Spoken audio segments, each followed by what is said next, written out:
Robert. How are you doing? Good morning, Trey. How are you? Good to have you on the show and great walk-up song, my friend. This is one of the better ones. Great stuff. I feel like I need to let it play for just a little bit, and we're not going to get to Margaritaville yet, but always a good one. And Let it smooth, rest in peace, let it Jimmy soothe Buffett. in, right? That's right. That's right. It's such a casual song.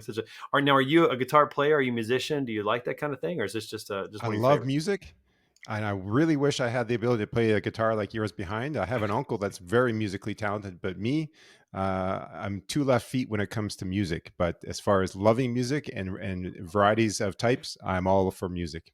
Well, you clearly enjoy great music, and that's what matters. And so, thanks for picking that song. That was a great song. And thanks for being on the show. Before we get started, I want to ask you a quick question. Are you a coffee drinker? Do you want a coffee mug, or are you a water bottle drinker? Do you like water? Which one would you prefer? We're going to send you one today for being on the show. I'm both. You can Ooh. go with the geez, that's a real tough one. I'll go coffee. Coffee, or maybe we'll surprise you and send you both. You never know. No. But we'll get one of these out to you today. We appreciate you being on the show today and taking some time to talk a little bit about your expertise. I do have a fun fact about you. We're going to start with this. You recently purchased a gravel bike back in October for venture riding, and you've been doing this for quite a long time. How'd you get into that? Actually, cycling, I used to be a hockey player. You know, I'm in Canada, so as most of us play hockey, I played hockey up to about the age 16, so kind of a higher level hockey, and I kept dislocating my shoulder. And I realized that I wasn't going to become the NHL player, right? So I Right. ended up departing, through my sister, in fact, she had me volunteer go to a triathlon, and I used my old mountain bike, heavy duty mountain bike at a triathlon, and then that got me inspired, and I got a road bike, and that led me to a race team. And through a fellow in my community, the Ongaro family, their sons Alex and Paul have both been to the Commonwealth Games. They were both track, like they're high end cyclists, and so through that, I got connected to Juventus Cycling in Edmonton, and I spent many years, fantastic years, cycling with and racing around BC, Alberta, British Columbia, and Alberta, racing, and had a lot of fun. It really taught me about a lot about myself in the community. And then, wife, kids, life gets busy. I still biked, but not as much. And then my neighbor re-inspired me. And so I ended up getting a road bike a few years ago, back in 2017, a newer version. I still have my old original race bike built by Bob Townsend, but bought another road bike. And then this year I ended up going into gravel because want to stay off the highways. I can't trust the drivers as they used to be. So Hmm. want to stay off the roads, and gravel bike is that perfect mix between not, I don't want to be a crazy mountain biker flying down hills. So this gives me that mixed, they call it mixed terrain riding. So you can a little bit of road, a little bit of gravel, a little bit of single track, and have fun. Yeah, I'm still thinking about a mountain bike and a triathlon. That's just double the work. That's probably a It little was, bit a little harder to but I harder to was use, young. I but was like, I was pretty young. I was 15 years old, or 14 just at the happy to be time. in the So race. That's right, just happy to that's be in right. the race. I looked up, what a gravel bike is, and essentially, it's almost like taking a road bike, like a 10-speed, and putting a front suspension on it, and somewhat kinda like mountain bike tires. A little Yeah, bit better and for the the gravel, right? suspension's new. That's Mm. new. It's more the frame is a little bit more beefier than a road bike, and the terminology here in 2024 is that they're built more slack compared to a road bike. If I showed you my road bike and my gravel bike, you'd see the angles, and the slackness allows you to go down trails, and it's a little more comfortable Yeah. ride, not as aggressive. So it's very interesting. Very interesting. Yeah, and I'm with you. I don't ride bikes, but I like to run, and when I do, I much prefer a trail as opposed to riding on the road. Not so much for the cars, maybe for the knees, what it does to my knees, but at the same point, I think it's more enjoyable to kind of be out there on a trail or on the gravel. That's a much I'm a more runner as well. enjoyable run. Yeah, Yeah, very I can cool. That's appreciate awesome. that. Yeah, yeah. What are some of the lessons you've learned in some of these endurance races, and how has that helped you in your career? I wouldn't say I'm a super endurance racer, but I would say that in fact, More than most, when Robert. I jumped More than into most. when I jumped into the world of freight brokering, I started from ground zero with no customers. And I remember one day, in fact, I was out for a run, and I'm like, I just had this vision I should be in Vancouver, and this is before I joined SPI Logistics. I've only been working with two brokerages, and when I started in the freight industry in 2008, and then I joined SPI in 2016. But summers around 2008, I was running, and I'm like, I should be in Vancouver. So I went out there and I set out and I met a bunch of customers. I had some set appointments, some open appointments, and through that, I met people. And in fact, two of the customers out there I've been servicing since that visit. I've been servicing since 2008. Wow, that's incredible, and just had a vision for going to Vancouver. Now, I can understand that. I've been to Vancouver. I honeymooned in Vancouver, believe it or not. Love that city. Where were you before that? Where did you start out? So basically, I went to University of Alberta in Edmonton. My goal was actually to go focus on facility management or tourism was my angle because I have a degree in recreation administration from the University of Alberta, and I worked in that a little bit because prior to that I was a lifeguard. I worked for playgrounds, like I was a playground leader, lifeguard, swim instructor, and so I came out working at Grant MacEwan College. I was their kind of facility coordinator, booking space and such. And that was great being at Grant MacEwan College. And then a friend from university says, "Hey, I'm at Coca-Cola and that's great. And I think you'd be a great fit." Well, one thing led to another. Spent from 1998 to 2008 at Coca-Cola doing account management, district sales manager. I eventually became a district sales manager for the last 5 years. So I had a team I managed, overlooked the bulk channel. And then I made the big switch to the freight world where I started from ground zero. But I took that my salesmanship and my customer focus into that. Started from nothing and slowly built up. I had a great mentor when I started in 2008 at the brokerage I was at, and then things changed in 2016 when I had to make a change, and I was looking for a company that had cross-border support. I needed LTL support.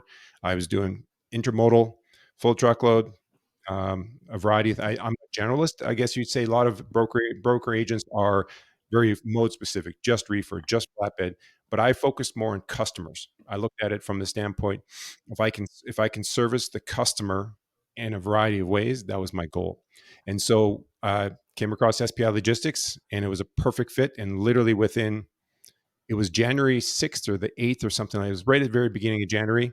And within 2 days, we went through a list of my customers to verify no other agents had them. And within 2 days, I was up and running and didn't miss a beat. And Wow, that's incredible. And we're going to dig into that here in just a little bit. But I have a question now. Knowing that you worked at Coca-Cola, I've been wondering this forever. Is there a difference between Diet Coke and Coke Zero? The ingredients look the exact same on the cans. as far as I never got into the chemical, but I can tell you it's a different sugar. Like a different instead of Oh, Diet okay. Coke has aspartame and Coke Zero is something different, and that's what gives it a different taste. Because you have the Interesting. diet, you have the hardcore Diet Coke drinkers, and My then there's wife, the Coke Zero, 100%. there's the Coke Zeros, and that's why they taste a little different. Is Yeah, because yeah, yeah. Coke Zero was to there's some people that like Coca Cola but wanted something different, but didn't like Diet Coke, and that's when they came up with Coca Cola Zero, and that was that perfect hybrid. Yeah, because it seemed like the ingredients were almost the exact same. I could never figure out the difference, but my wife is she's pretty strict about it. She's like Diet Coke and nothing else, and Yeah, I tend to move around a little bit. So good to know. Good to know. All right, so let's get back to what you're talking about. Being a generalist definitely makes it exciting because you get to do a lot of different things throughout the day. I tend to be a generalist about things as well, and so I can appreciate that. So when you came over to SPI, you were servicing customers in many different ways. What really made it a perfect fit in working with SPI? it was the fact that when I called and had a conversation, at the time it was Greg. It was Greg, and he was the kind of VP of operations at that time, Greg Davenport. And the conversation was perfect when I asked, "Do you have this? Yes. Do you have that? Yes. Do you have this? Yes." And then he asked me questions, and then we went through the process reviewing our customers, and they were that was and we'll and obviously we're going to talk a little bit about the LTL, and that was a big part of my business, and they had everything I needed, and they had the cross-border support, dual currencies, they had all the software that I needed. It was just a perfect fit. Yeah, it's nice when you find a home like that where it's just kind of plug and play. You don't really have to That's do right. much. In fact, it just enhances what you're currently doing and makes it even easier. That always makes it a Well, little I bit think the better. other main thing was the fact that they were very strong with their cross-border freight and having the systems in place, and that I needed because I did that was the bane of my business is cross-border, is the Yeah. internal Canada and cross-border freight. And so they had the mixture of all of that that gave me the opportunity I can move my customers' freight within Canada, within the United States, and cross-border. So it's a full 360 opportunity. Yeah, and the dual currencies is a big thing too, because a lot of brokerages in the states don't have some of those things in play, That's whether right. it's cross border to Canada or cross border to Mexico, and so just having that in play is obviously really helpful as well. So let's talk about LTL freight. Let's talk about some of the differences between USA, Canada, and cross border complexities. What is it about that kind of get you? I know you have a lot of interest in LTL and you have a lot of business in LTL. What is it about that kind of gets you excited? Well, I guess as I mentioned, a lot of broker agents tend to be mode, like when I use the word mode, reefer, Hmm. flatbed, heavy haul, drive in specific. And some agents are actually mode and lane driven, where they only focus on dry van freight between Chicago and Texas, and Chicago, anything between Chicago and Texas, that's like their forte, right? That's their thing. And if someone calls them about something else, they kind of have the blinders on, and they're not interested. As I mentioned, my thought was, when I came into this industry of freight brokering, I realized, I wanted it to be somewhat recession proof. So I didn't go with the traditional, I'm just going to go after the grocery distributors. I thought, well, what if one industry goes down? I need another one to offset. And it's worked out for me because, well, I've been doing it since 2008, and I have the gamut from, things related to construction all the way to frozen. I've got the gamut of there, and they always seem like when one slows down, another one picks up, and it's this, you kind of ride. I've been riding that roller coaster of having that variety. And so, tying in LTL, what it can do first and foremost is your customer can now really utilize you as one, it's going to get you a deeper relationship with the customer. So I'll give a simple example rather than a long story, and this can lead to others. So you're doing truckload freight for a customer. You deliver the last load. 2 days later, you get a call saying they get a call when they receive the load, the consignee, one of the pallets was the wrong product, the wrong SKU or wrong something. It got picked by their warehouse incorrectly. That customer is not planning to order another truckload for at least 2 weeks. Now they got this deal, but they're short the one pallet. So instead of the customer having to figure out how to do this, they can just call you up and saying, hey, we have this one pallet. We need to ship one pallet. And then when we need to pick up the other pallet and return it. That's that right there in itself. The second example I can give, the benefits of having the knowledge and the skill set to offer LTL service to your customers, project freight. So again, because I'm customer focused, if a customer is in construction and they're going to be building something, or they're taking on a contract, they're going to build something, whether it's a house, a hospital, or whatever. Well, sometimes you might be sending truckloads of a variety of equipment, bobcats and tools, flatbeds of that, but you may also be shipping a truckload of insulation or pallets of brick or something like that. But meanwhile, they may need to order some widgets and parts, one pallet here, one pallet there, and then they bring it to the yard, put it all together. Because you have that LTL ability, you can do that. Third way I can explain that's a benefit, you can do it. So if you're shipping a variety of things with your customers, like I have customers that ship out of, say, Ohio, Pennsylvania, Illinois, Wisconsin. Sometimes when the stars align, and it happens more often than you think, they'll say, I got 2 skids here, 1 skid there. Sometimes it's better I just ship each one separately. Sometimes I pick up the 2 from here, 2 from there, bring them into, say, Toronto, and then I put them on intermodal rail and ship it as a half a container. So being creative and having these modes that you have the skill set for allows that your customer can totally rely on you to help their supply chain. Yeah, I love that, and I love the fact that you're always wanting to learn. It sounds like you're wanting to try to figure out these problems, and not just have like the same problem every day to figure out, but actually learn some new That's problems and work with that's the customers. bane of this business. Never stop learning. Yeah, I love that. And I started my career at DAT in Portland, and DAT really has their load board for the United States, but then there's LoadLink up in Canada, which is kind of the sister company for that. And I I know learned it at that well. point that there's quite a few differences between Canadian freight and freight here in the United States. What is that from an LTL perspective? How would you kind of categorize the difference between Canadian freight, domestic freight here in the U.S. and cross border? What the complexities are of that?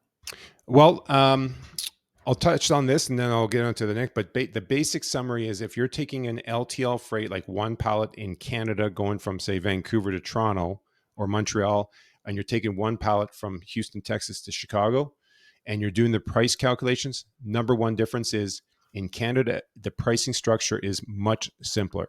It's either actual weight Right. or cubic weight, whichever is greater, pure and simple. So carriers have a model of they have a minimum charge, and then it goes up to 500. So if it's less than that, you get the minimum, or up or somewhere's in between there. And then what happens is, it's pretty simple. Like, you see a chart, it's going to be 500 pound, 1,000 pound, maybe 15, 2,000. Typically it's 5, 1,000, 2,000, 5,000, and then 10,000. So basically, if the cubic weight, actual weight is whichever is greater, and we'll talk a little bit, we can dive into it. That's how you get priced. Whereas in the United States, the pricing model is based off of the NMFC, National Motor Freight Classification System. And Yeah. often those NMFCs is based on the description of the goods. And then when you open up that NMFC number, it might be density based, It could be description based. So you could have a density based. So you have to know how to calculate the density, which will then cross reference to the freight class. So it takes a lot of work to get to that freight class. When someone says, yeah, we ship a freight class 70, well, hang on a sec. We got to look into this. Just literally yesterday, I picked up in Georgia a pallet that's an NMFC. It has subclasses, but not based on density. It's based on, it was a valve, and it's based on, is it aluminum or iron?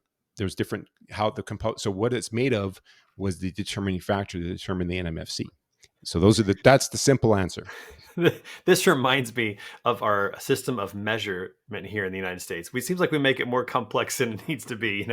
We have our measurements. We got miles and feet and pounds, and the rest of the world has meters, kilometers, and a lot of simpler units of measure.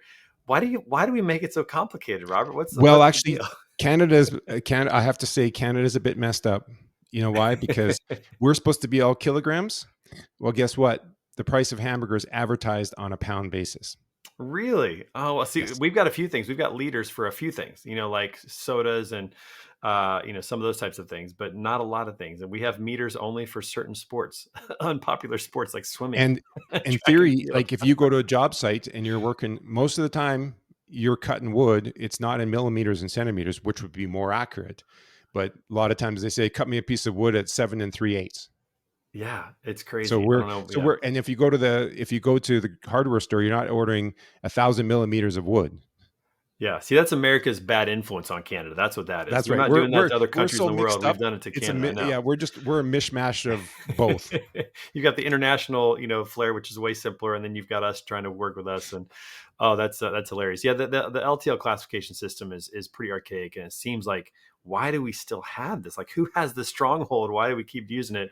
But I think it's Well, it's that the way that they American structure. So exceptionalism.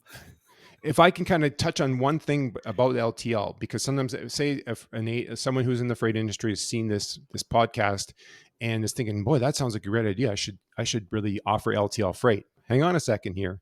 We got you got to hold the horses for a second, and a couple things that I would bring up.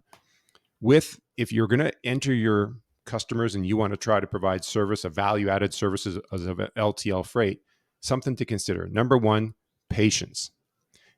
LTL freight is not the kind of freight where you have a dry van load that picks up, say, a short haul that picks up on a Monday, delivers Wednesday. You've got the POD and it's invoiced by Thursday or Friday morning.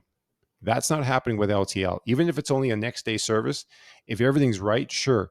But often it takes several days for the invoicing, and if there's problems, it can take weeks. I have a shipment from October that I'm going to finally finish this week because it had a claim, Wow. there's problems. So one is the patience. Are you a patient? If you're like, I just want to get the loads booked, delivered, invoiced, and moved on, then maybe LTL is not your forte. It might be, but next thing, willingness to learn. If you're not willing to dive deep into the LTL organizational structure and the NMFCs and the freight calculations and the processes involved, if you're not willing to get into the weeds of that, then it may or may not be a fit for you.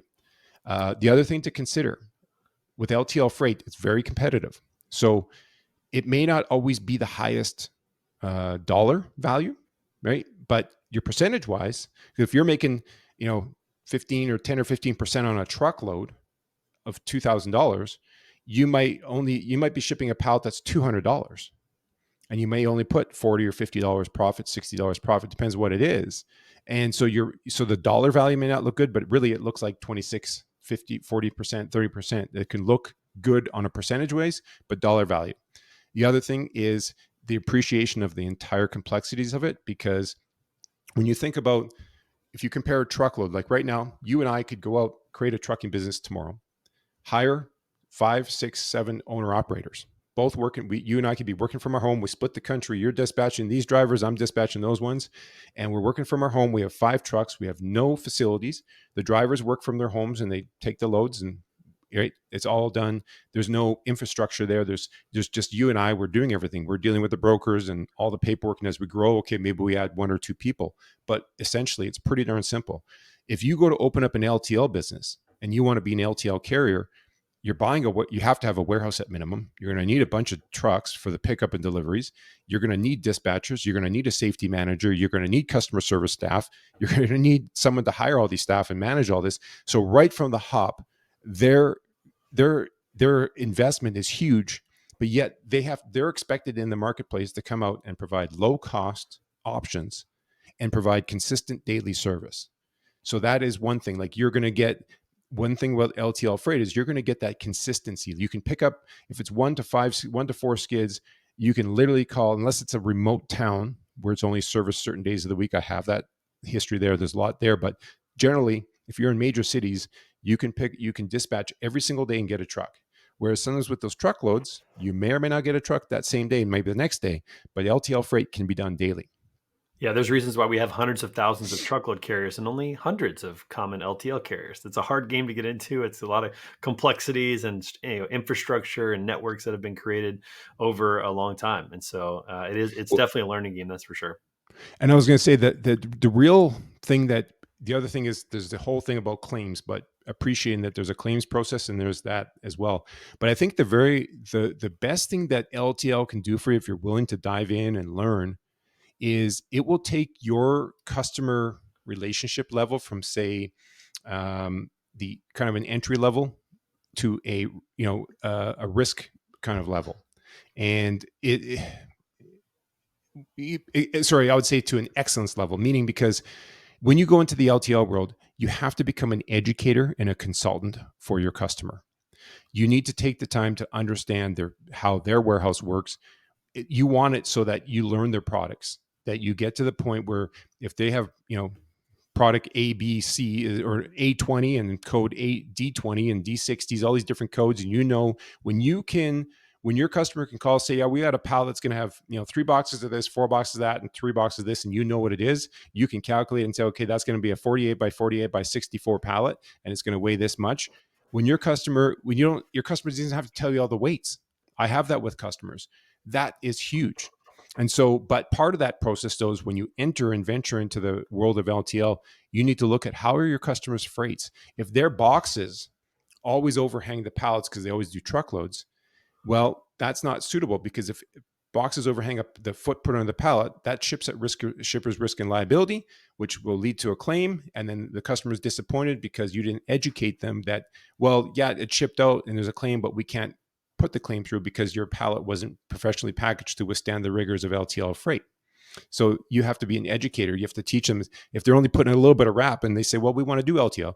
Okay, how much is it going to cost to buy a banding machine and band it? All right, you got to educate them on this whole process. So that's what it does. It just takes you to that next level with your customers. Yeah, it creates a much stickier, it has the potential to create a much stickier customer in that regard. Are you going to your customers' warehouses to talk them through that? Do you do that through video conferencing? Like, how do you help educate your customers? Well, a couple of ways. Obviously, I can't go to all mine because I got customers all around U.S. and Canada, but the ones I can, I do go. And if I go, I'm walking into there with my tape measure. Never leave home without. I actually have a bag in that closet behind. That's my PPE bag. So when I go to my customers' visits, I got a safety vest, I got a hard hat, I got steel-toed shoes, and I've got my tape measure. And when I go, I look. If I'm going to the warehouse, I come in prepared, and I'm measuring everything. I don't even ask. I just start measuring, and then I take pictures. And if in doubt, I ask my customer to send me a picture. But you have to find different ways to get the information, or you get it from the carrier. Or if the freight came from another city and it's going to be passing, like it's going to be delivering to the city near me, I'll go and find a way to get get pictures. I just try to gain insight however I can. The more that I learn, and I'll keep talking to my customer and say, hey, would you mind helping me get some information about your product so that as I learn, if I can research it, whatever I can do to gain that extra step to make myself differentiate. Because my goal as a broker agent, whether it's LTL, whatever mode, the ultimate goal of any broker agent is that when a customer says, we just won a project, we just won some big sales where we need to ship all this product, right? Some sales rep sold something that they need to ship, and they're in this conference meeting in a room. And when they say we need to ship, that the first thing that comes up is that Rob or Trey or Yep. whoever the agent is, that's our person, that we're going Yep. to They're rely our on them. go-to. That's right. Yep. I love That's that. that's Uh, what you want. Not your first rodeo. I'd love to see a picture of you with all your gear on out there, just walking in, measuring. I can see you just taking over, taking control in there, and doing well. Which I'm sure your customers really, really appreciate that. So that's awesome to hear. All right, we got to pause and play a little game. We like to have a little fun on the show. And Robert, today we're going to play a little game of Would You Rather. Oh,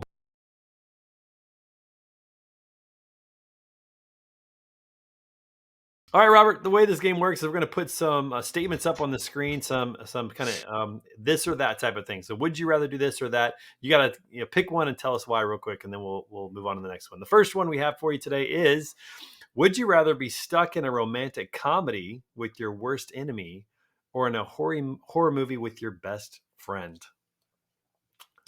I'm going to go with the horror movie with your best Mm. friend. Do you like horror movies, or is it because No, of the best friend? It's just being with somebody I with the think I best think friend. someone Yeah, I'd yeah. rather be with someone that I can trust and talk about than my worst enemy. I guess It'd be that's more kind of adventurous, that's for sure. And I actually have a best friend who loves horror movies, so I think that would work out well for me. So I'm with you on this. I'm going the same way. Horror movie with best friend, 100%. All right, next one. Would you rather be able to speak every language in the world or be able to talk to animals? Mm, oh wow. that's an interesting one. That is, but you know what? The animals would be cool because I think they would have some deep thoughts to share with us humans that they could say sometimes how crazy we are. But I think if you've ever traveled, being able to speak languages is huge because you know what? There's a lot of people around the world. We're all the same, and the only sometimes that differentiates us is our language that we can't Mm. communicate clearly. And having that ability to speak to people around the world would be huge.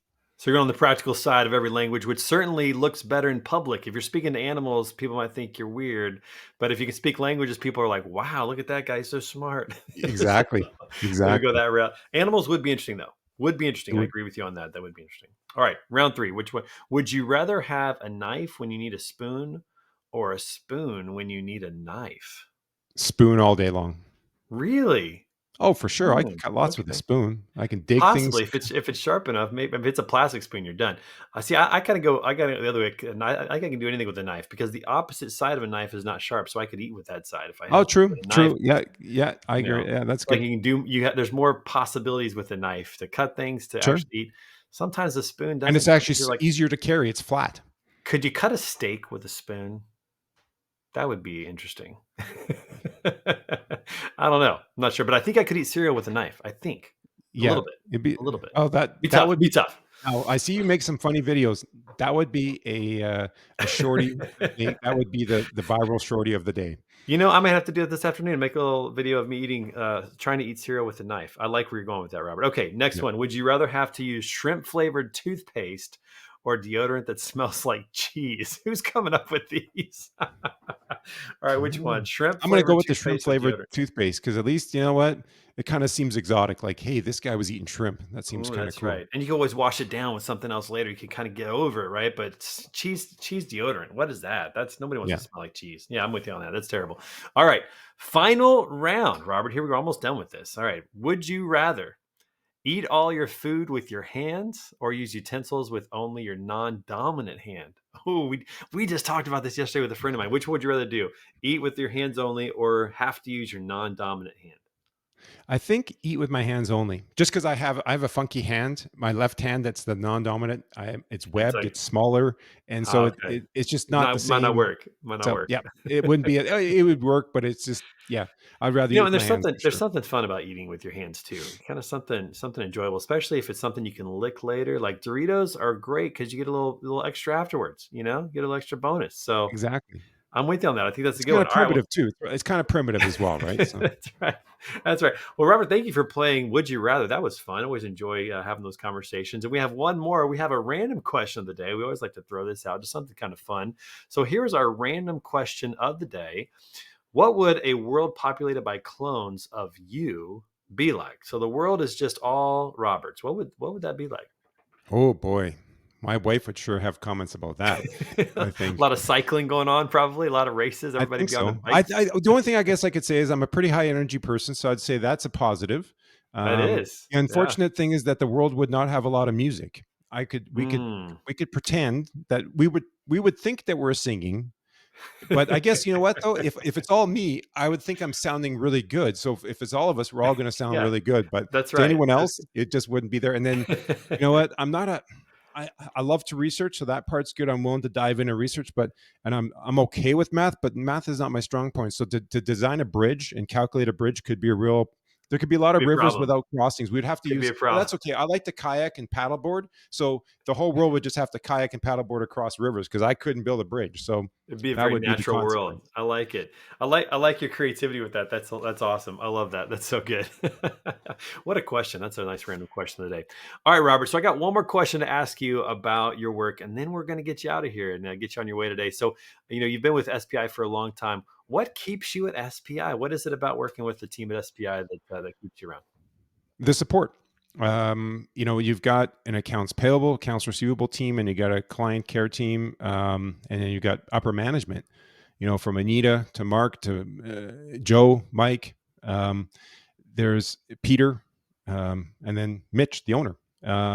We've got, if you need support in any capacity, whether you're dealing with an issue or you have a huge prospect, if you need support, there's support. And that includes, I've had the support of Anita helping me hire people. I actually, to show the complexities of freight, of LTL freight, is I actually have a freight auditor that works for me that I hire.